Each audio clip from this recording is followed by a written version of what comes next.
तो इससे पहले वाले लेक्चर में आपने देखा कि हमने कैपेसिटर को चार्ज किया था एक तरीके से रेजिस्टर की सहायता से, और उस पूरी प्रोसेस में जो उसका ट्रांजिएंट स्टेट था, उस ट्रांजिएंट स्टेट में किसी भी एक पॉइंट पर उस कैपेसिटर के ऊपर चार्ज, रेजिस्टर के अक्रॉस पोटेंशियल डिफरेंस, कैपेसिटर के अक्रॉस पोटेंशियल डिफरेंस, उस सर्किट में जो करंट है और उस पूरी प्रोसेस में जो हीट प्रोड्यूस हुआ था, वो हम सब कैलकुलेट कर चुके हैं।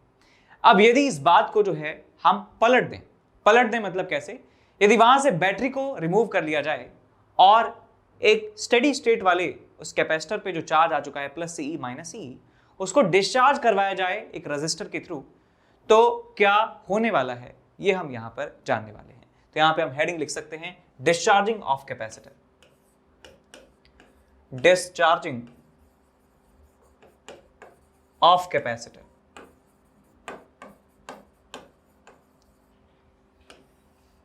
तो पहले तो यहां पे ले लेते हैं कि यदि हम कोई भी रेजिस्टर का इस्तेमाल ना करें और यहां पर एक कैपेसिटर ले लेते हैं जिसके ऊपर जो चार्ज है वो Q के बराबर है, और यहां पे एक स्विच लगा दिया जाता है T बराबर 0 पर।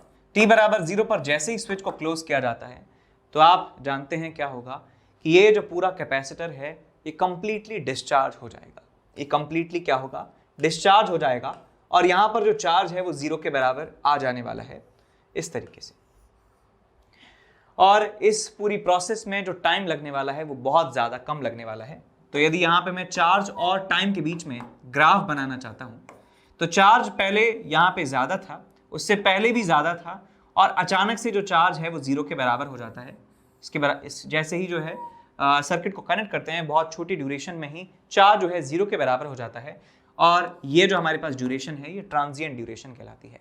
अब ये ट्रांजिएंट ड्यूरेशन को बढ़ाने के लिए हम यहाँ पे रेजिस्टेंस ऐड कर सकते हैं, जिससे जो टाइम लगेगा डिस्चार्ज होने में वो थोड़ा ज़्यादा लगेगा। तो यहाँ पे यदि हम एक रेजिस्टर ऐड कर देते हैं एक फुली चार्ज कैपेसिटर से, मान लीजिए कैपेसिटर पर जो चार्ज है वो प्लस Q माइनस Q के बराबर है, यहाँ पर हमने एक रेजिस्टर लगा दिया है और यहाँ पर हमने की लगा दी है, यहाँ पे हमने की लगा दी है, और T बराबर 0 पर इस की को क्लोज कर दिया जाता है। T बराबर 0 पर इस की को क्लोज कर दिया जाता है, तो हमें फाइनली स्टेडी स्टेट जो मिलती है, स्टेडी स्टेट मिलती है कि इस कैपेसिटर के ऊपर चार्ज जो है 0 के बराबर मिल चुका है, और यहाँ पर रेजिस्टर है, और यहाँ पर करंट भी 0 के बराबर हो चुका है, करंट जो है वो भी 0 के बराबर यहाँ पर हो चुका है, और ये स्टेडी स्टेट इसे कहा जाता है। स्टेडी स्टेट इसे हम कह सकते हैं, स्टेडी स्टेट। तो यहाँ पे एक बहुत ही इंपॉर्टेंट अनाउंसमेंट है। तो यहाँ पे सबसे पहले कि अनअकैडमी प्रोडिजी की तरफ से 20 लाख तक का आप कॉलेज ग्रांट जो है जीत सकते हैं। आपको करना क्या है, आपको एक टेस्ट जो है उसमें अपीयर होना है, जो 23 जनवरी 2022 से 22 को हो रहा है 10 AM ऑनवर्ड्स। ये class 7th 8th 9th 10th engineering और मेडिकल एस्पिरेंट जो क्लास 11th और 12th के हैं उनके लिए होने वाला है, और इसमें एक्साइटिंग स्कॉलरशिप और रिवॉर्ड भी होने वाले हैं। ये ऑल इंडिया लेवल पर आप इस टेस्ट में compete कर रहे होंगे। इस टेस्ट में इनरोल करने के लिए आपको कोड इस्तेमाल करना है NKC सर लाइव, और कोड जैसे ही आप अप्लाई करेंगे तो आप फ्री में इस टेस्ट को दे सकते हैं और 20 लाख तक का कॉलेज ग्रांट जीत सकते हैं। और भी इतने सारे जो हमारे पास यहाँ पे प्राइजेस हैं कि रैंक 1 जिसकी आएगी उसको मैकबुक एयर, और रैंक 2-3 आईफोन यहाँ पे मिलेगा, रैंक 4-5 को एप्पल आईपैड, और भी बहुत सारे इनाम यहाँ पर मिल सकते हैं आपको यदि आप टेस्ट में अपीयर होते हैं। तो टेस्ट में फ्री है, टेस्ट एकदम फ्री है। अपीयर होने के लिए आपको कोड इस्तेमाल करना है NKC सर लाइव। उसके बाद यहाँ पे all India mock test series है जिसके बारे में हम ऑलरेडी बहुत बार डिस्कस कर चुके हैं, जो आपको ले लेनी चाहिए।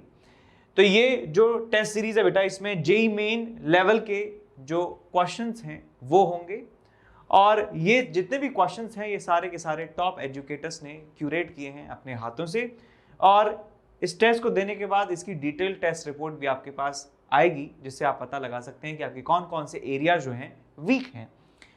और जो 200 लर्नर्स होंगे, 200 लोग जो होंगे, उनको मौका मिलेगा फ्री पढ़ने का, यानी कि 100% स्कॉलरशिप उनको मिल सकती है। आपको करना क्या है कि आपको इनरोल करना है, कोड इस्तेमाल करना है NKC सर लाइव, जिससे आप जो है इतने सारी अपॉर्चुनिटीज जो हैं ग्रैब कर सकते हैं। IIT JEE कॉम्बैट है, 21 क्वेश्चंस का टेस्ट होने वाला है, 60 मिनट्स का, हर संडे होगा और 11 AM से स्टार्ट होने वाला है।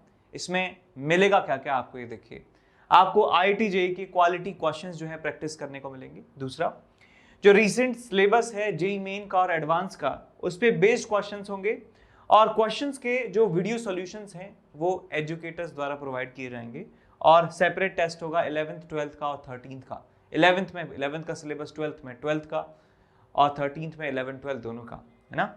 और उसके बाद रियल टाइम जो है आपको AIR यहाँ पर मिलने वाली है, तो आप पता लग सकता है आपको कि आपकी प्रिपरेशन जो है कितने पानी में है और कितने आप अच्छा कर रहे हैं। तो इसका रियलाइजेशन होना भी बहुत ज़रूरी है। और ना सिर्फ ये टेस्ट होगा बल्कि टेस्ट के बाद जो यहाँ पे टॉप रैंकर्स होंगे उनके लिए स्कॉलरशिप और मेडल भी यहाँ पर मिलने वाला है। ठीक है, तो फटाफट से आप इनरोल कर लीजिए। आपको कोड इस्तेमाल करना है NKC सर लाइव और आप इसमें इनरोल कर सकते हैं और इतनी सारी अपॉर्चुनिटी जो है उसे ग्रैब कर सकते हैं। चलिए आप चलते हैं वापस लेक्चर की तरफ। इसके बीच में जो भी स्टेट होने वाला है सर्किट का उसे ट्रांजिएंट स्टेट कहा जाएगा। तो ट्रांजिएंट स्टेट में मैं मान लेता हूं कि यहाँ पर जो चार्ज है +Q -Q के बराबर हो चुका है और इस सर्किट में जो करंट है बेटा वो मैं मान लेता हूं I के बराबर फ्लो होगा, I के बराबर फ्लो होगा और यहाँ पे रेजिस्टेंस जो है R के बराबर है। समझ में आया कि करंट का डायरेक्शन मैंने इस तरीके से क्यों माना है? बिकॉज यहाँ पर जो एनर्जी प्रोवाइड करने वाला सोर्स है उसकी पोलैरिटी आप देखिए प्लस और माइनस, यानी कि इस वाले पॉइंट का पोटेंशियल ज्यादा है, इस वाले पॉइंट का पोटेंशियल कम है। तो इस रेजिस्टर के इस वाले पॉइंट का पोटेंशियल ज्यादा हो गया, इस वाले पॉइंट का पोटेंशियल कम होगा, तो इसमें करंट जो है ऐसे फ्लो होना चाहिए। इसका मतलब सर्किट में एंटी क्लॉकवाइज सेंस में करंट फ्लो होना चाहिए। T पे ट्रांजिएंट स्टेट पे मैंने एक मूवमेंट ले लिया, ट्रांजिएंट स्टेट पे मैंने एक मूवमेंट ले लिया कि यार इस कैपेसिटर पर चार्ज जो बचा है वो Q के बराबर बचा है, स्मॉल q के बराबर, और इस सर्किट में जो करंट है वो I के बराबर है। अब बताइए चार्ज जो है इस कैपेसिटर के ऊपर वो डिक्रीज हो रहा है, इंक्रीज हो रहा है? चार्ज जो है डिक्रीज हो रहा है, बिकॉज हम यहां से यहां जा रहे हैं, तो चार्ज इस कैपेसिटर के ऊपर डिक्रीज हो रहा है। तो मैं इस इंस्टेंट पर मैं किरचॉफ्स वोल्टेज लॉ का इस्तेमाल यहां पे कर रहा हूं, किरचॉफ्स वोल्टेज लॉ का इस्तेमाल करूंगा, इस पॉइंट से स्टार्ट कर रहा हूं। तो यहां से यहां जाएंगे तो माइनस से प्लस जाने पर आपको मिलेगा Q/C, और फिर यहां से यहां जाएंगे करंट की डायरेक्शन में तो आपको मिलने वाला है -IR is equal to zero, और यहां पे करंट को लिखा जा सकता है क्या? -dQ/dt। करंट को लिखा जा सकता है -dQ/dt। अब बहुत सारे लोगों को कंफ्यूजन होता है कि सर ये माइनस में क्यों आ गया, करंट तो पॉजिटिव होता है ना। बेटा ये क्वांटिटी पॉजिटिव बनाने के लिए ही माइनस हमने लगाया है, बिकॉज dQ का मतलब क्या होता है? Small change in the charge on the capacitor. तो इस कैपेसिटर पर जो चार्ज है डिक्रीज हो रहा है, तो डिफरेंस जो है नेगेटिव आने वाला है, तो dQ की वैल्यू नेगेटिव है। तो इस नेगेटिव को पॉजिटिव बनाने के लिए कॉम्पनसेटरी माइनस यहां पर इस्तेमाल किया है, तो माइनस इंटू माइनस प्लस हो जाए, तो जिससे करंट पॉजिटिव आ जाए। तो अब ये जो करंट की वैल्यू है उसे आप यहां पे पुट करेंगे तो आपको मिलेगा Q/C प्लस में dQ/dt और यहां पे आ जाएगा आपके पास R, यहां पे आ जाएगा आपके पास R is equal to zero. तो यहां आपको मिल जाता है that minus of R dQ/dt is equals to Q/C तो यहां से मिलता है minus of dQ/dt is equals to 1/RC, और यहाँ पे आ जाएगा आपके पास Q, यहाँ पे आ जाएगा आपके पास Q। अब Q वाली टर्म्स को एक तरफ ले जाइए, बाकी टर्म्स को उस तरफ ले जाइए, तो आपको मिलेगा यहाँ पे dQ/Q is equal to minus of 1/RC, और यहाँ पे आ जाएगा आपके पास dt, यहाँ पे आ जाएगा आपके पास dt। यहाँ पे कोई मिस्टेक तो नहीं किया है, Q/C लिख दिया है, यहाँ पे I को dQ/dt लिख दिया है, बिल्कुल ठीक है। तो इसको हम जो है इंटीग्रेट कर सकते हैं, इसको हम जो है इंटीग्रेट कर सकते हैं। टाइम्स t0 पर जो चार्ज था कैपिटल Q के बराबर था, और टाइम t स्मॉल t पर चार्ज जो है वो Q के बराबर आ चुका है। तो इसको इंटीग्रेट करेंगे तो dQ/dQ का इंटीग्रेशन आएगा आपके पास ln Q आपको इंटीग्रेशन मिलेगा, और यहाँ पे आएगा आपके पास कैपिटल Q, यहाँ पे आएगा आपके पास small q is equal to यहाँ पे आपको मिलने वाला है माइनस ऑफ t/RC। तो यहां से मिलेगा आपको ln of Q by capital Q is equal to minus of t/RC। तो यहां से मिलेगा आपको Q upon capital Q is equal to e⁻t/RC। तो यहां से स्मॉल q की वैल्यू आपको मिल जाती है capital Q e⁻t/RC। So this is the charge on the capacitor in the transient state at t is equal to t। तो at t is equal to t हमें charge on the capacitor मिल जाता है। इसको differentiate कर देंगे तो हमें current की वैल्यू भी मिल जाने वाली है। तो माइनस dQ/dt से करंट भी निकाल लीजिए, माइनस है ही, Q एज इट इज रहेगा, e⁻t/RC का डिफरेंशिएशन करेंगे तो आपको मिलेगा माइनस में 1/RC, और यहाँ पे मिलेगा आपको e⁻t/RC। तो यहाँ माइनस से माइनस कैंसिल आउट हो गया और आपको यहाँ पे मिल जाता है that current is equal to Q upon RC into e raise to the power minus of T by RC। यदि आप इसका ग्राफ देखना चाहते हैं करंट का और टाइम का और चार्ज का और टाइम का, तो आपको सेम ही ग्राफ मिलने वाला है। तो यहाँ पे जो बेटा करंट है टाइम के साथ ग्राफ बनाएंगे तो ग्राफ मिलने वाला है इस तरीके से, और यदि आप चार्ज का भी ग्राफ बनाने वाले हैं तो चार्ज का टाइम के साथ जो ग्राफ है वो भी आपको मिलने वाला है इस तरीके से आपको ग्राफ मिलने वाला है, इस तरीके से ग्राफ आपको मिलने वाला है। बात आई समझ में? अब यदि हम इसमें निकालें, क्या निकालें इसमें कि रजिस्टर के अक्रॉस पोटेंशियल डिफरेंस भी निकाल सकते हैं। यहाँ से मैं R से मल्टीप्लाई कर दूंगा तो मुझे पोटेंशियल डिफरेंस अक्रॉस रजिस्टर मिल जाएगा और उसका ग्राफ भी बिल्कुल सेम ही आपको मिलने वाला है, अब यदि मैं बात करूं हीट डेवलप्ड की, यदि बात करूं इस वाले केस में हीट डेवलप्ड की बात करूं तो आप यहाँ पे क्या ये कर सकते हैं क्या? तो यहाँ पे हीट डेवलप्ड की बात कर लेते हैं। हीट डेवलप्ड क्या इस वाले केस में भी डेवलप्ड, इस वाले केस में भी सेम आंसर आना चाहिए क्या? देख लेते हैं। तो यहाँ करंट का जो हमारे पास फॉर्मूला आया है वो हमारे पास है Q अपॉन RC और यहाँ पे है e raise to the power minus T by RC। तो हमारे पास आ गया करंट। तो हीट को लिखा जा सकता है DH is equal to I square R dt और दोनों तरफ जो है इंटीग्रेट किया जा सकता है। तो Q square upon RC square और यहाँ पे जाएगा आपके पास e raise to the power minus of 2T by RC और dt, ठीक है। अच्छा एक चीज और यहाँ पे मैं देखना चाहता हूँ कि स्टेडी स्टेट जो है कब आती है, ये भी आप चेक कर सकते हैं कि करंट स्मॉल q की वैल्यू हमें 0 करनी है तो यहाँ पे t की वैल्यू इनफाइनाइट होनी चाहिए। तो स्टेडी स्टेट जो है ये t टेंडिंग टू इनफाइनाइट पर हमें मिलता है, तो हम यहाँ पे इंटीग्रेट भी यहाँ 0 से लेके इनफाइनाइट के लिए करने वाले हैं। तो भाई इसको सॉल्व कीजिए। Q square upon RC square, यहाँ पे आएगा आपके पास माइनस में 1 अपॉन 2 बाय RC, तो ऊपर आ जाएगा RC नीचे आ जाएगा 2 और यहाँ पे मिलेगा आपको 0 माइनस 1। तो एक R से एक R कैंसिल आउट हो गया, C से C कैंसिल आउट हो गया, आपको मिल जाता है यहाँ पे Q स्क्वायर बाई C और यहाँ पे आपको मिलता है -1/2 और यहाँ पे आपको मिलता है -1, तो आपको मिल जाता है Q स्क्वायर बाय 2C के बराबर। तो ये हमें हीट डेवलप्ड जो है इस वाले केस में मिल जाता है Q स्क्वायर बाय 2C। या फिर आप इसको ऐसे भी कह सकते हैं, या फिर आप इसको ऐसे भी सोच सकते हैं कि जो कैपेसिटर के अंदर चार्ज था पहले वो स्मॉल q की वैल्यू कैपिटल Q के बराबर थी t बराबर 0 पर, और t टेंडिंग टू इनफाइनाइट पर क्या हुआ बेटा, जो चार्ज है वो 0 के बराबर हो चुका है, यानी कि जितनी भी स्टोर्ड एनर्जी उसके पास थी वो स्टोर्ड एनर्जी 0 के बराबर हो चुकी है। तो स्टोर्ड एनर्जी जो उसके पास पहले से थी वो थी बेटा Q स्क्वायर बाई 2C के बराबर, बाद में जो स्टोर्ड एनर्जी है वो किसके बराबर हो गई, 0 के बराबर हो गई। तो मैं कह सकता हूँ हीट जो डेवलप्ड हुई है वो किसके बराबर हुई है, Q स्क्वायर बाई 2C के बराबर, यानी कि जितना एनर्जी उस कैपेसिटर के पास था वो पूरा का पूरा डिसिपेट हो गया है with the help of resistor. तो जो हीट डेवलप आती है डिस्चार्जिंग के केस में वो हम कह सकते हैं कि initial energy stored in the capacitor is equals to heat develop in the पूरा circuit in the whole transient state duration.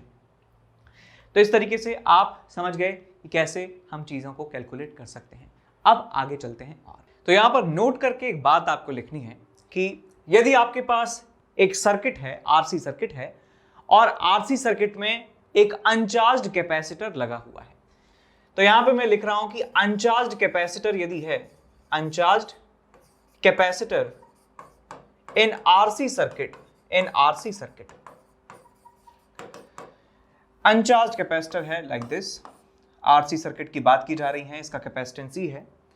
तो हम just after closing the switch की यदि बात करें, just after closing the switch, just after, ये सवाल काफी बार पूछा जाता है, just after closing the switch, closing the switch, यानी कि जैसे ही सर्किट जो है कंप्लीट कर रहे हैं, या कह सकते हैं इसको t is equal to 0 plus, इसे हम कह सकते हैं, तो हम इस कैपेसिटर को एक सिंपल वायर से रिप्लेस कर सकते हैं क्वेश्चन सॉल्व करने के लिए। तो यहां पे ये मान लीजिए A और B के बीच में एक कैपेसिटर कनेक्टेड है, तो हम A और B के बीच में एक प्लेन वायर जो है लगा सकते हैं और क्वेश्चन को सॉल्व कर सकते हैं। ये याद रखिए, मैं कब की बात बता रहा हूं, इस इंस्टेंट की बात बता रहा हूं मैं आपको। यदि अनचार्ज कैपेसिटर RC सर्किट में लगा हुआ है तो t is equal to 0 plus, यानी जैसे ही स्विच क्लोज करेंगे तो हम इस कैपेसिटर को एक सिंपल वायर से रिप्लेस कर सकते हैं। अब यदि मान लीजिए आपके पास एक अनचार्ज कैपेसिटर है और स्टेडी स्टेट की बात की जा रही है, स्टेडी स्टेट की बात जो है यहाँ पे की जा रही है, तो इसका मतलब क्या हो गया कि पहले अनचार्ज था, अब स्टेडी स्टेट पे आ चुका है, तो यहाँ पे प्लस और माइनस चार्ज जो है यहाँ पे आ चुका होगा, प्लस और माइनस। तो इस केस में क्या करते हैं, हम इस कैपेसिटर को एक ओपन कर देते हैं। क्या करते हैं कि ये आपके पास जो है ए और ये जो आपके पास है बी, इस पूरे सर्किट को ब्रेक कर देते हैं। ये कब कर सकते हैं, स्टेडी स्टेट पर। जब स्टेडी स्टेट में हमारा कैपेसिटर पहुंच चुका है तो उसके पास डेफिनेटली चार्ज आ चुका होगा, तो चार्ज यहाँ पे आ चुका है तो हम इस कैपेसिटर को खोल सकते हैं, कैपेसिटर को खोल सकते हैं, ऐसे सर्किट को ब्रेक करा सकते हैं।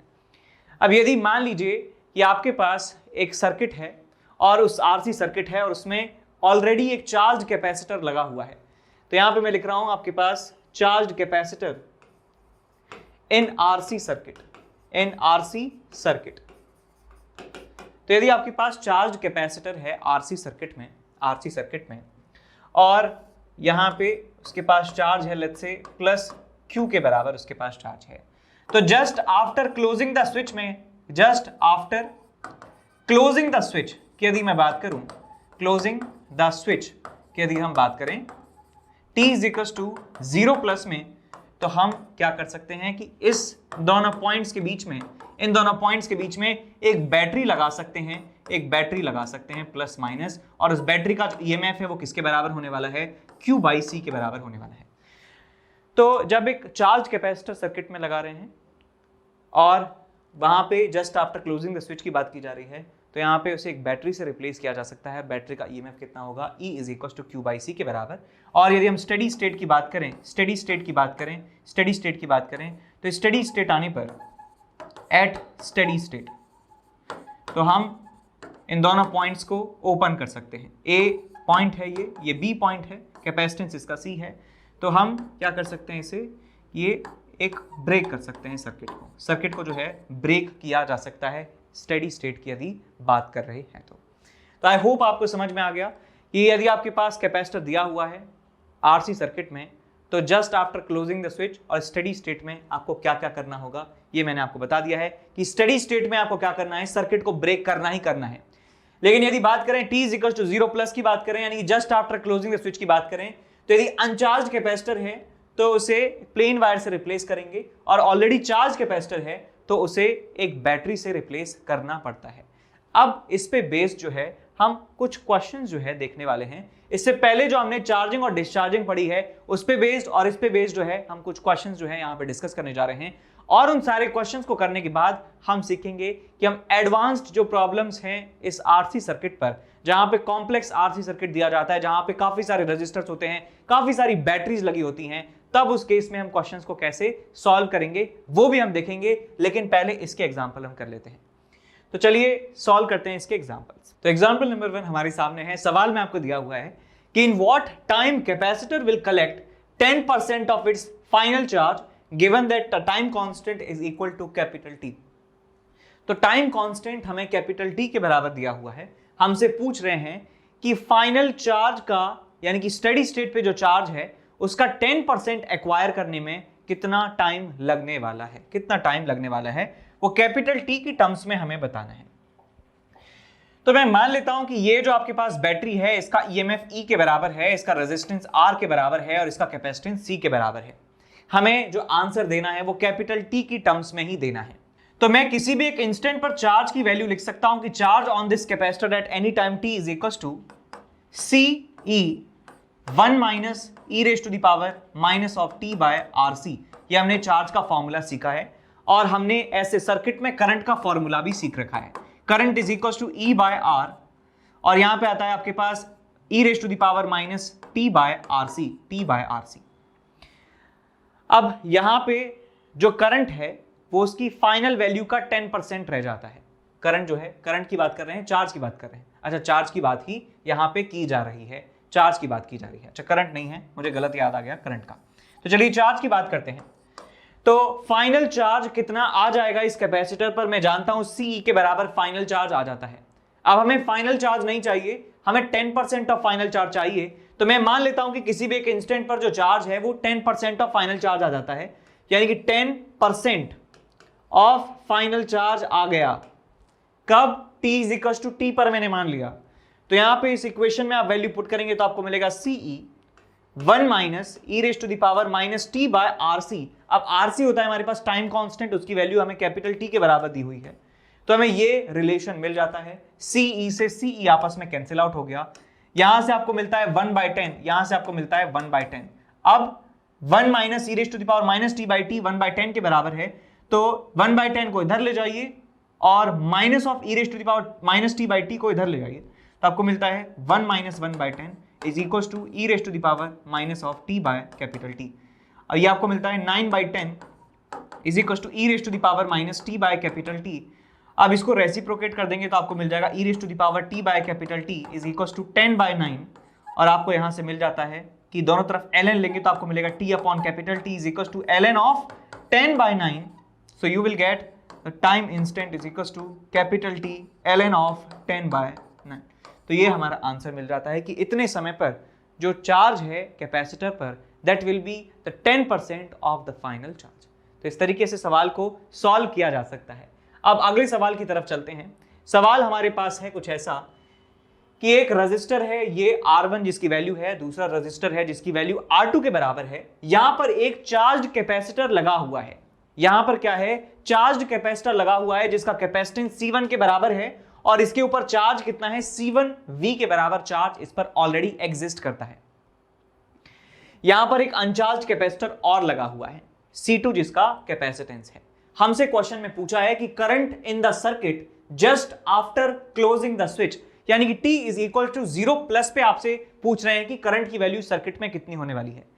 तो ये मैं ऑलरेडी आपको बता चुका हूं कि यदि आपके पास कैपेसिटर चार्ज है तो इस चार्ज कैपेसिटर को एक बैटरी से रिप्लेस किया जा सकता है। उस बैटरी का ईएमएफ होगा Q/C के बराबर। तो मैं इस कैपेसिटर को एक बैटरी से रिप्लेस कर रहा हूं और बैटरी का जो ईएमएफ है वो होने वाला है C1V डिवाइडेड बाय C1 के बराबर, यानी कि V के बराबर हमें यहां इस बैटरी का ईएमएफ मिल जाएगा। मैं सिर्फ एक इंस्टेंट के लिए ट्रांसफॉर्मेशन कर रहा हूं।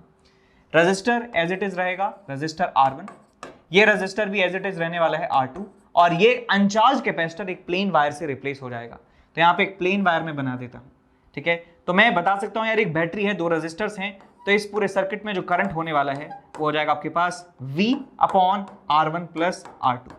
तो ये हमें करंट की वैल्यू इस सर्किट में मिलने वाली है at t is equal to 0 plus, t is equal to 0 plus, यानी कि just after closing the switch उस मोमेंट पे इतना करंट इस सर्किट में फ्लो हो रहा होगा। तो आई होप आपको समझ में आए दोनों एग्जांपल्स क्या कहना चाह रहे थे। अब इसके बाद एक थोड़ा सा अच्छा सवाल जो है हम यहां पर डिस्कस कर रहे हैं।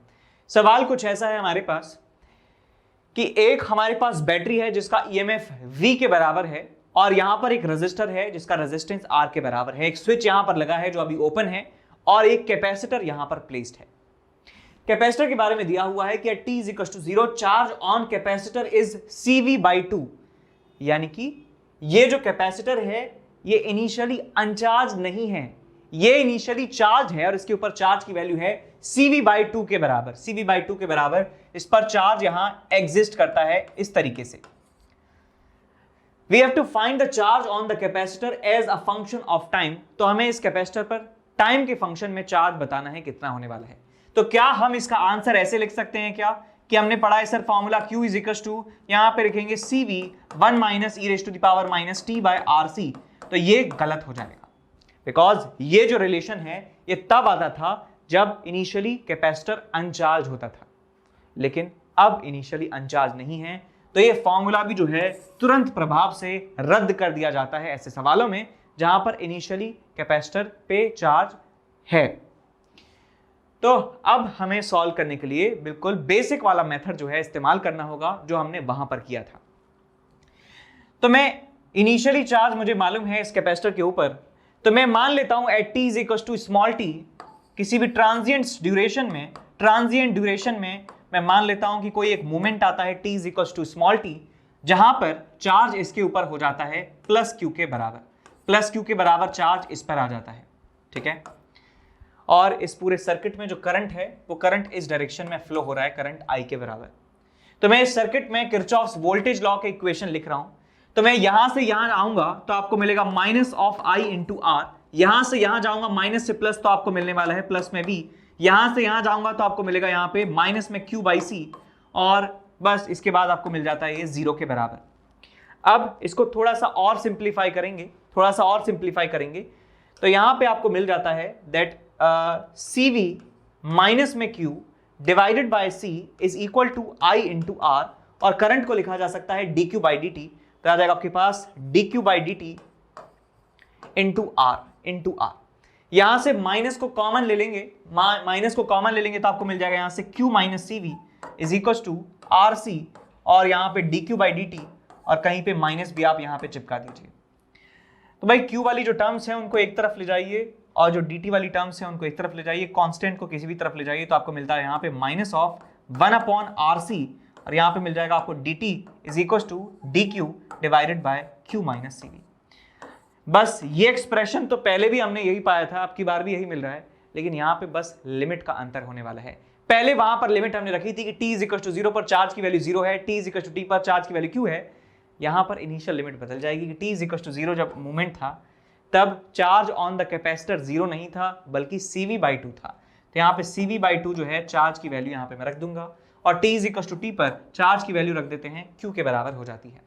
अब इसको सॉल्व करेंगे तो आपको मिलेगा माइनस में t/RC, minus of t/RC is equal to यहाँ पे आपको मिल जाएगा ln of q minus CV, ln of q minus CV, और यहाँ पे आप लिमिट लगा सकते हैं CV/2 से q तक की, तो आपको मिलता है ln of q minus CV divided bye CV/2 minus CV, और यह आ जाता है आपके पास माइनस ऑफ t/RC, तो यहां से आपको मिलेगा ln of q minus CV divided by minus of CV/2, और ये मिल जाता है आपको माइनस ऑफ t/RC, तो यहां से आपको मिलेगा q minus CV divided by minus CV/2 is equal to e raise to the power minus t/RC के बराबर।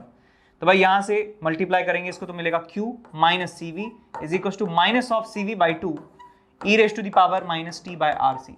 CV को इधर ले जाइए तो आपको यहाँ पे रिजल्ट मिल जाता है, charge as a function of time आपको मिल जाता है। CV को कॉमन ले लिया, यहाँ पे मिलेगा आपको 1 minus 1/2 e raise to the power minus में t/RC।